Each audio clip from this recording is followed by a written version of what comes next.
इस्तिआरा, अगर कोई लफ्ज़ अपने असली मानों की बजाय मजाजी मानों में इस्तेमाल हो और असली और मजाजी मानों में तशबीह का ताल्लुक हो तो इसे इस्तारा कहा जाता है। जैसे राह रास्त का लफ्ज़ी मतलब है सीधा रास्ता, लेकिन मजाजी मतलब है दीन इस्लाम।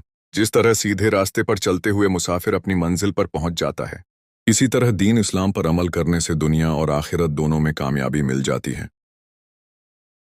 इस्तिआरे को दूसरी मिसाल से हम इस तरह वाज़ेह करते हैं। उस शेर ने हिंदुस्तान पर 17 हमले किए। ज़ाहिर है महमूद गजनवी शेर तो नहीं था, इंसान था, बादशाह था, लेकिन बहादुरी शेरों जैसी थी।